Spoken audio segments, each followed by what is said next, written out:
Hi hello ನಮಸ್ತೆ. ಎಲ್ಲರೂ ಹೇಗಿದ್ದೀರಾ? ನಾನು ಚೆನ್ನಾಗಿದ್ದೀನಿ, ನೀವು ಚೆನ್ನಾಗಿದ್ದೀರಾ ಅಂತ ಭಾವಿಸ್ತೀನಿ. ಇವತ್ತು ಬೆಳಗ್ಗೆ ನಾನು ಪಾಲಕ್ ದೋಸೆ ಮಾಡ್ತಾಯಿದ್ದೀನಿ. ಆ ಪಾಲಕ್ ದೋಸೆ ಮಾಡೋದು ಹೇಗೆ ಅಂತ ಅದೇ ರೆಸಿಪಿಯನ್ನು ಇವತ್ತು ತೋರಿಸ್ಬೇಕು ಅಂತ ಅಂದ್ಕೊಂಡಿದ್ದೀನಿ.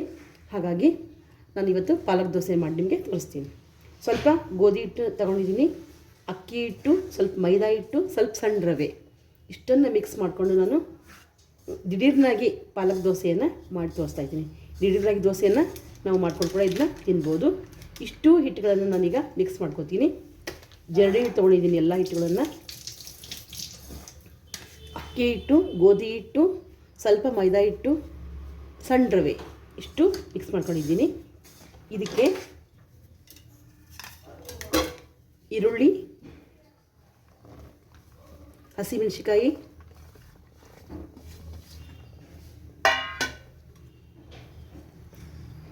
ಸ್ವಲ್ಪ ಕೊತ್ತಂಬರಿ, ಕರಿಬೇವು, ಪಾಲಕ್ ಸೊಪ್ಪನ್ನು ತೊಳೆದು ಕ್ಲೀನಾಗಿ ಸಣ್ಣಗೆ ಹೆಚ್ಚಿಟ್ಕೊಂಡಿದ್ದೀನಿ. ಪಾಲಕ್ ಸೊಪ್ಪು,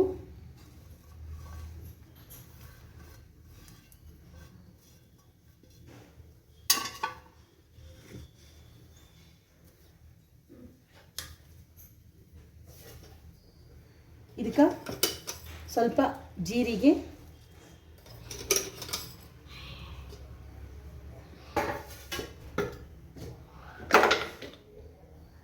ಇದಕ್ಕೆ ರುಚಿಗೆ ಉಪ್ಪು,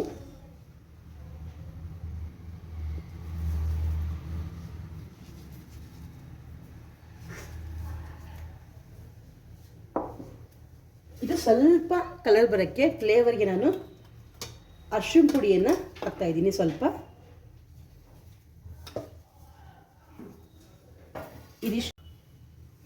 ಇದಿಷ್ಟನ್ನು ನಾನೀಗ ಮಿಕ್ಸ್ ಮಾಡಿ ಕರೆಕ್ಟಾಗಿ ನೀರು ಹಾಕಿ ದೋಸೆ ಹಿಟ್ಟಿನ ಅದಕ್ಕೆ ಸ್ವಲ್ಪ ದಪ್ಪವಾಗಿ ಕಲಿಸ್ಕೊಂಡು ಇಟ್ಕೋತೀನಿ.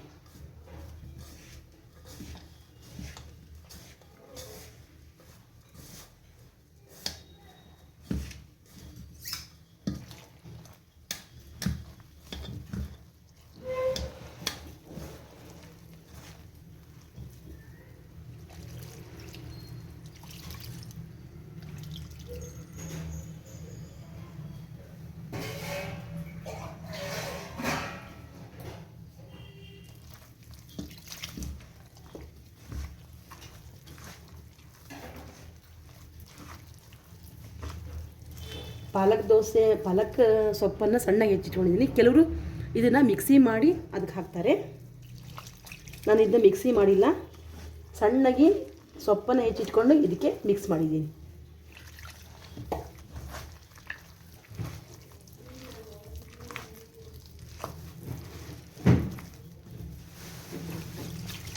ನಾವು ಜಾಸ್ತಿ ಇನ್ನೂ ಕೂಡ ಪಾಲಕ್ ಸೊಪ್ಪು ಜಾಸ್ತಿ ಇತ್ತು ಅಂದರೆ ಇನ್ನೂ ಸ್ವಲ್ಪ ಜಾಸ್ತಿ ಪಾಲಕ್ ಸೊಪ್ಪನ್ನು ಹಾಕಿ ಕೂಡ ಮಾಡ್ಕೋಬೋದು, ಇನ್ನೂ ಚೆನ್ನಾಗಿ ಟೇಸ್ಟ್ ಆಗುತ್ತೆ.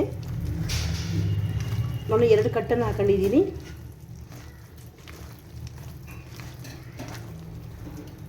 ಈರುಳ್ಳಿ ಕೂಡ ಇನ್ನೂ ಬೇಕಂದರೆ ನಾವು ಕೂಡ ಈರುಳ್ಳಿ ಕೂಡ ಜಾಸ್ತಿ ಹಾಕೋಬೋದು.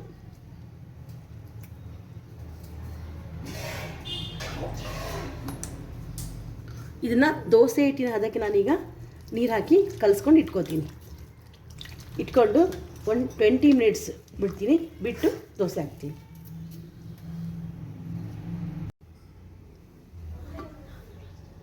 ನೋಡಿ, ಹಿಟ್ಟು ಈ ರೀತಿಯಾಗಿದೆ. ಇಷ್ಟು ಗಟ್ಟಿಯಾಗಿ ಮಾಡ್ಕೊಂಡಿದ್ದೀನಿ. ಇದನ್ನು ನಾನೀಗ ದೋಸೆ ಹಾಕೋತೀನಿ.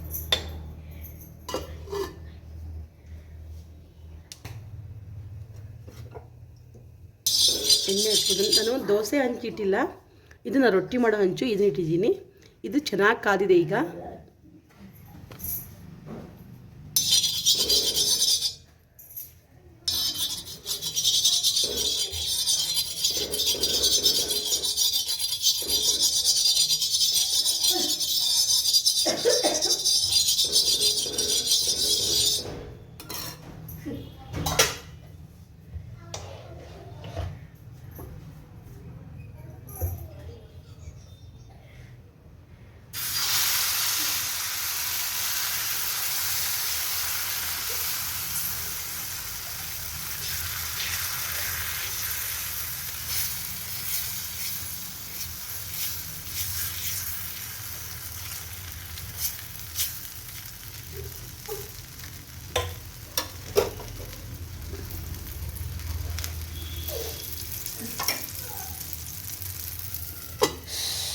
ಬರೀ ಒಂದೇ ರೀತಿ ದೋಸೆ ಮಾಡೋದ್ರಿಂದ ಮಕ್ಕಳು ತಿನ್ನಲ್ಲ. ಈ ರೀತಿಯಾಗಿ ವೆರೈಟಿಯಾಗಿ ದೋಸೆ ಮಾಡಿದ್ವಿ ಅಂದರೆ ತಿಂತಾರೆ. ಸೊಪ್ಪು ತಿನ್ನೋಕ್ಕೆ ಮಕ್ಕಳು ಕೂಡ ಒಲ್ಲೆ ಅಂತಾರೆ.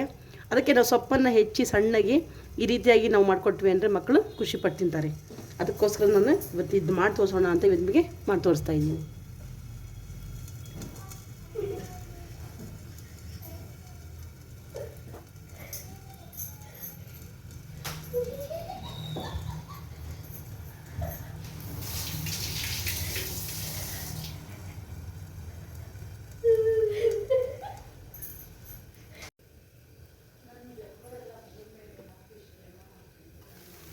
ನೋಡಿ ಈ ರೀತಿಯಾಗಿದೆ.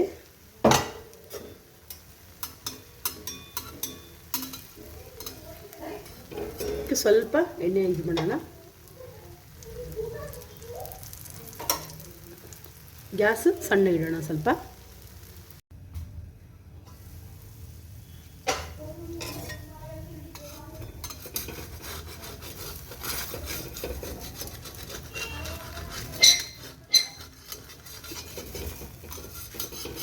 ನೋಡಿ ಎಲ್ಲ ಬೆಂದಿದೆ. ಇದು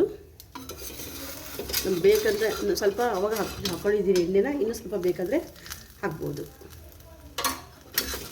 ಹಾಕಿ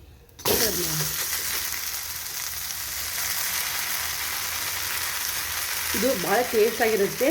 ತಿಂದು ನೋಡಿ, ಒಂದ್ಸರಿ ಮಾಡಿ ನೋಡಿ ನೀವು ಕೂಡ ಇದನ್ನ.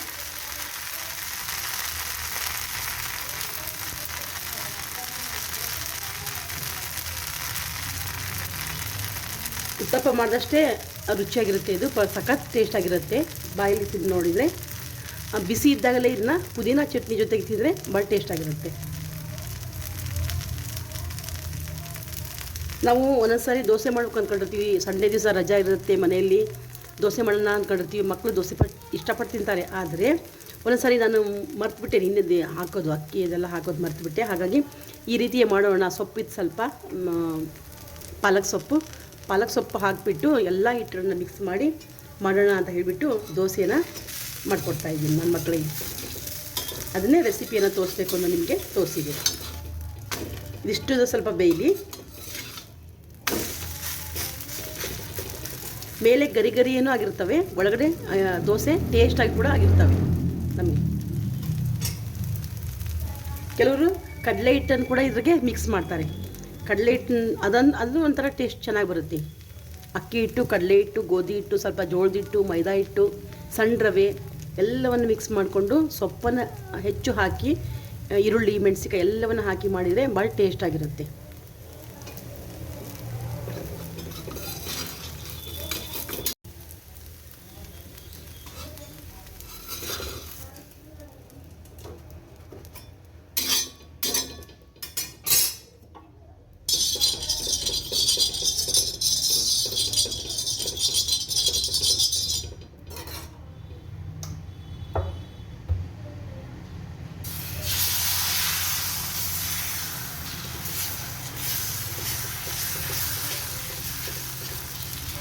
ಇದು ರೊಟ್ಟಿ ಹಂಚು ನಾನು ಇಟ್ಟಿರೋದು, ದೋಸೆ ಹಂಚಲ್ಲ. ದೋಸೆ ಹಂಚಲ್ಲಿ ಕೂಡ ಮಾಡ್ಬೋದು, ರೊಟ್ಟಿ ಹಂಚು ಕೂಡ ಮಾಡ್ಬೋದು. ಈ ರೀತಿಯಾಗಿ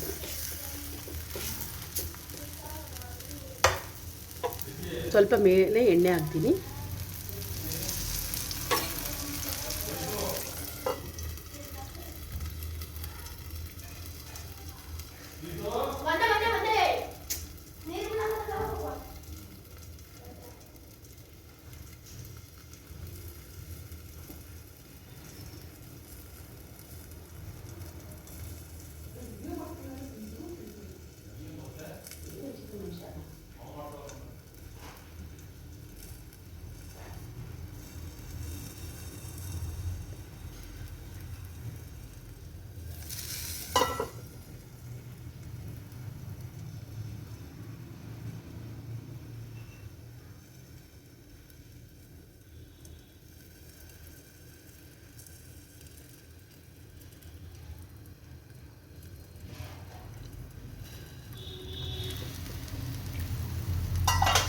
ನೋಡಿ ಇದೆಲ್ಲ ಬೆಂದಿದೆ, ನಮ್ಗೆ ಗೊತ್ತಾಗುತ್ತೆ ಅದು ಬೆಂದಿರೋದು.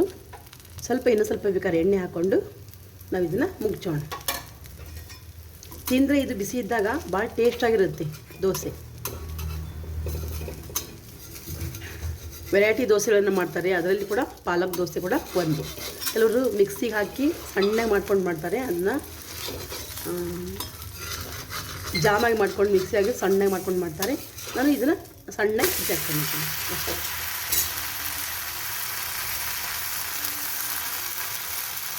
ಇದಕ್ಕೇನು ನಾವು ಉದ್ದಿನಬೇಳೆ ಏನೂ ಹಾಕಿಲ್ಲ, ಎಲ್ಲ ಹಿಟ್ಟುಗಳನ್ನು ಮಿಕ್ಸ್ ಮಾಡಿಕೊಂಡು ಸ್ವಲ್ಪ ತರಕಾರಿ ಕೂಡ ಇದ್ರೂ ಕೂಡ ನಾವು ಮಿಕ್ಸ್ ಮಾಡಿಕೊಂಡು ತುರಿದು ಹಾಕ್ಬೋದು. ಕ್ಯಾರೆಟು ಎಲ್ಲ ತುರಿದು ಕೂಡ ಹಾಕ್ಕೋಬೋದು.